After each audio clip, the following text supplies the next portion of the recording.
murka Tuhan yang benar. Bacalah Keluaran 32 ayat 9-29. Apakah reaksi Musa terhadap ancaman Tuhan untuk membinasakan Israel?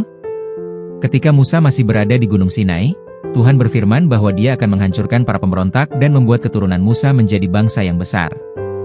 Namun, bukan itu yang diinginkan Musa. Sebaliknya, ia memohon kepada Tuhan, menunjukkan bahwa orang Israel bukanlah umat Musa, mereka adalah umat Tuhan. Dia, Musa sendiri, tidak membawa mereka keluar dari Mesir, tetapi Tuhan yang melakukannya melalui perbuatan-perbuatannya yang dahsyat.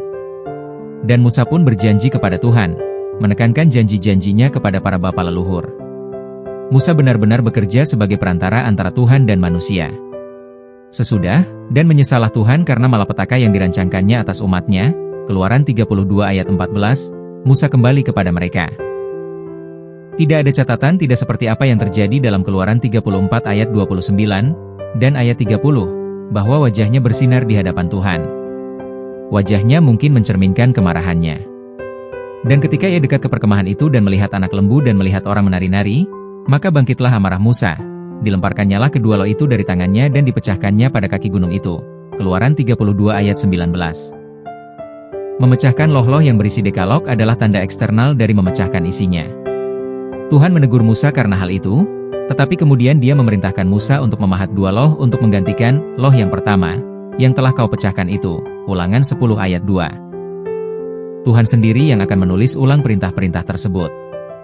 Musa menegur Harun dengan tajam karena menyerah pada tuntutan umat. Apakah yang dilakukan bangsa ini kepadamu, sehingga engkau mendatangkan dosa yang sebesar itu kepada mereka? Keluaran 32 ayat 21. Harun mencoba membenarkan pelanggarannya dengan 1. Menyalahkan orang lain, dan 2. Dengan sihir. Aku melemparkannya ke dalam api, dan keluarlah anak lembu ini. Keluaran 32 ayat 24. Yang memperburuk keadaan adalah Harun sendiri sangat dihormati oleh Tuhan, karena telah diberi banyak hak istimewa, termasuk naik ke gunung bersama Musa dan 70 orang tua-tua, Keluaran 24 ayat 1. Sungguh sebuah ironi yang gelap. Dengan mengklaim bahwa sebuah mukjizat telah terjadi, Harun ingin mengelabui saudaranya. Perhatikan bagaimana satu dosa menyebabkan dosa yang lain. Dalam kasus ini, penyembahan berhala dengan berbohong. Namun, Musa tidak terkecoh karena ia melihat betapa liarnya perilaku bangsa itu. Konsekuensi negatifnya sangat jelas, dan Musa harus segera menghentikan pemberontakan tersebut.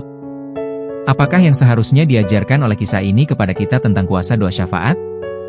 Siapakah yang harus Anda doakan saat ini?